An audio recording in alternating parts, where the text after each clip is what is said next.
going to have a go at these photographs, which was sent by Trevor of his partner wife over in South Africa.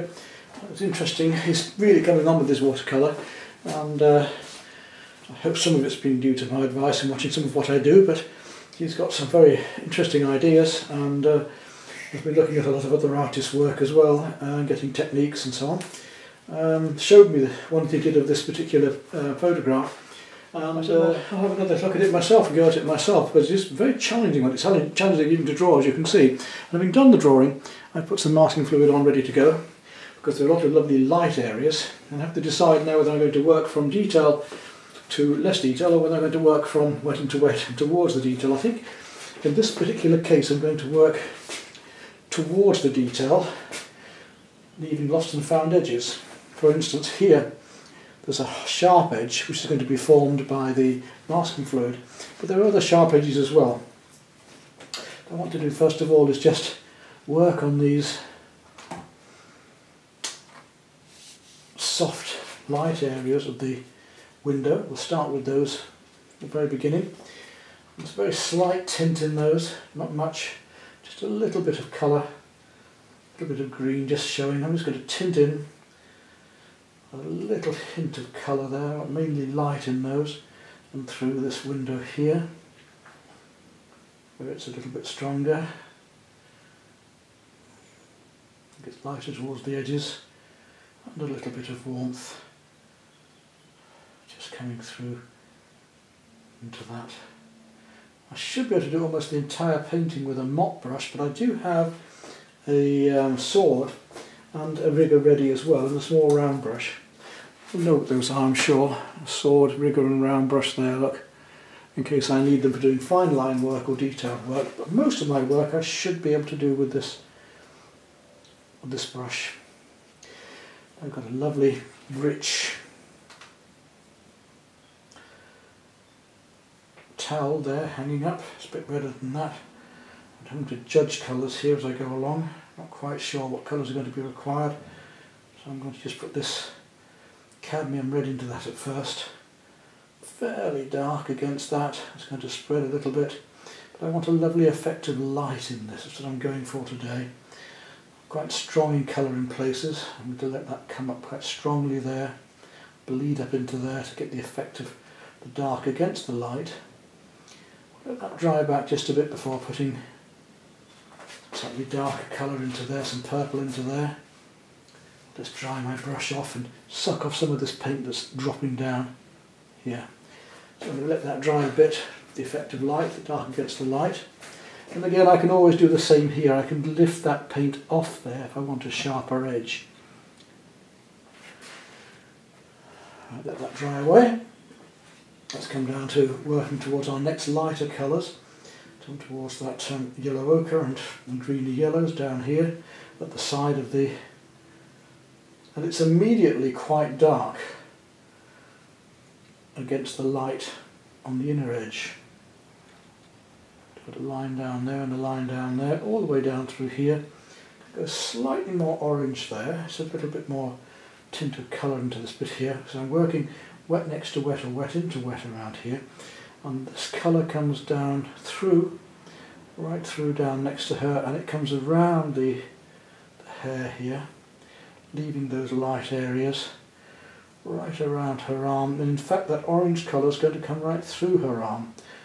I'm going to let that come right down to here, making it slightly stronger underneath here. I've got a lovely strong orange, and that orange also comes through her face and hair, just here. Suck up some of that paint there and bring it in. It's quite rich. I'm going to go darker still here, letting that warmth come down into there. I just leave a slight edge there, I don't want it coming all the way down. So I've let that go wet into wet there. I can come across that with dark later now. Go back to my greens and ochres here. Drop a bit of green down into there as it comes down around here to give a sort of greeny orange tint into this against the orange of her arm. There we are. Mix those colours actually on the paper. And while I'm on the yellow ochre and oranges and warms, I'm going to go to a much deeper orange purple here, right down through here. Nice strong colour, because I really want to go very dark into the background here, even though wet into wet. Right down, warm through here. The lovely warm colours coming right round her head, which are going to go quite dark into just a moment. I'm not copying everything exactly here. The deeper green, much deeper green coming down this corner. Actually, I'm going to let go wet into wet. I've got the paper on a slight tilt as well, so that my colours are flooding down. It's going to go across this top edge with that deep green. Straight across there, into there. So that green's going to just come down wet into here. Then I'm going to go quite dark here, using a slight edge appear over there. My yellow ochre again, come back into this one, go darker again, while it's still wet, right down around her here.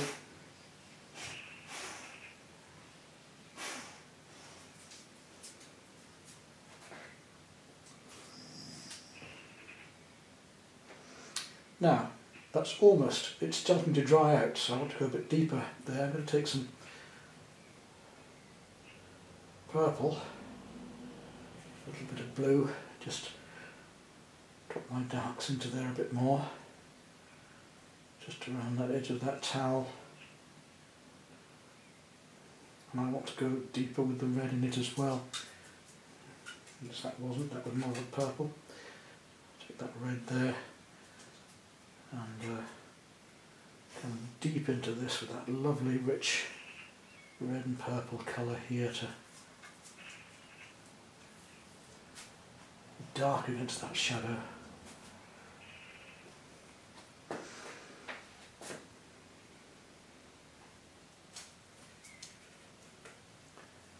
And bring that colour down and around here, right down to there. I want to bring that shadow down just inside here in the warmth of here. I'm trying to do this almost in one stroke colours. Now, some lovely warmth down here. Bring those purples into this and link those warms into this.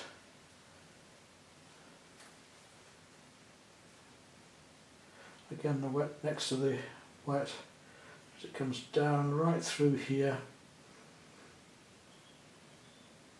and we're letting that yellow ochre just come across here and link into that before I put darker colours next to it, and then the green comes in. Some lovely rich colours coming through here that I'm going to pick up on.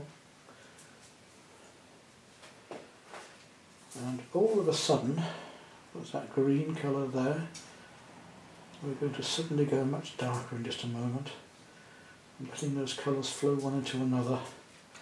Right here now I want to really go dark, so I'm going to pick up on my ultramarine blue and that deep green and some of the purple, and really hit some dark colours coming through here and down here as they come across. A bit of dry brush work happening here and there as well, would be nice. With that paint go a little bit thinner there down her dress, and maybe a wee bit of green into there as well. Now I was talking about the rigger and the dagger earlier. Let's have a little go with the dagger. We'll just drop it into some of this dark here. I just want to get the effects of these tiles showing here. Only the effects of them, that's all. Just blowing warm down through there, and bring that purple into there, and just a little bit of that blow down through the back of the foot there. It wants to be much lighter again, so the orange that we had earlier in the face, we'll drop that into the foot down there. So it's reflected light of the foot, beautiful going down there, and here as well, all the way down into there, before putting the darks in there. Keep it simple. I want that orange going on down this arm as well. So I'm going to give it a glaze of that all the way down that arm, or a wash of it should I say, rather than glaze. A bit of yellow under the armpit here. Take some of that warmth again to drop in the edge of this quite thickly. Tip of the brush, just dropping in that colour to add to the edge there. You want to lose the face a little bit there. So playing darks against lights here. Again, I've got that colour on my brush, that lovely deep purple and deep green. I'm going to take it right round the outside of her here and down that arm in one stroke like that, just to show that dark there, just round here. I'll put some more shadow in there in just a moment. Now that really dark colour again, we'll keep mixing the deep green and the purple here, which is beautiful. Come down around here, keeping it, as I say, as simple as I can. Masking fluid that we did earlier. Those darks come down and in and through here, and now I can afford to bring those darks in yet again, but I come over again down here. And she should still just be damp enough here for me to take a wee bit of colour and look at this area of dark where the creases come across from the back.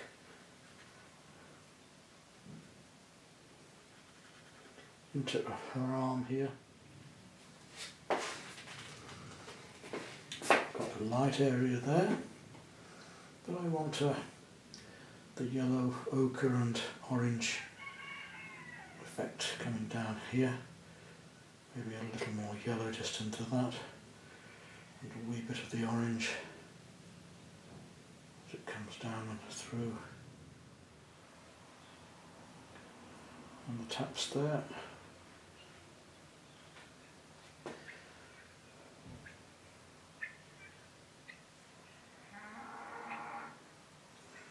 Deep green happening up there, and back to my really dark purple greens coming down here, really dark.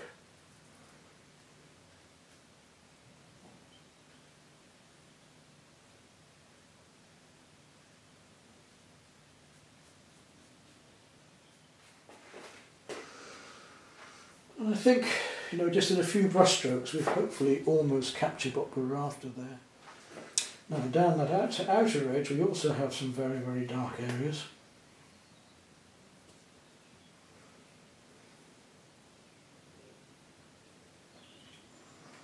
This whole outer edge is quite a sharp dark line down there.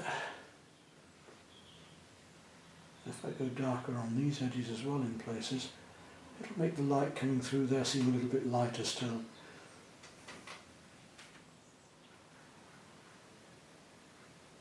That's what I like about these Russian paints, is that we can go really dark if we want to.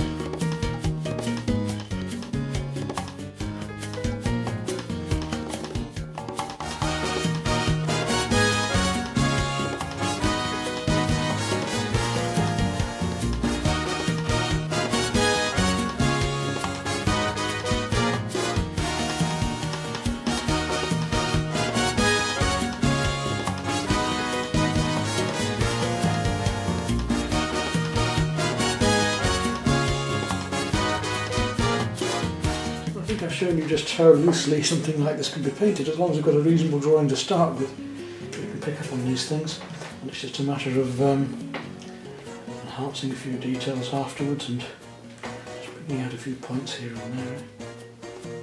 I've got a little frame for this one that I picked up the other day second hand, just for fun. We'll see how it looks in it.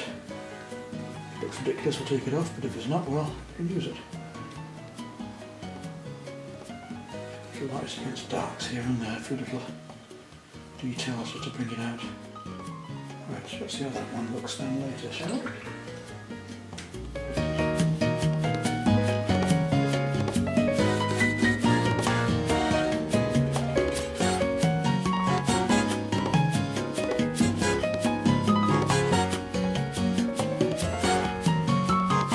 Well, there we are, second-hand frame bought in the other day and just totted it up, the old mount in it, and I put that in there and I think it suits it quite well.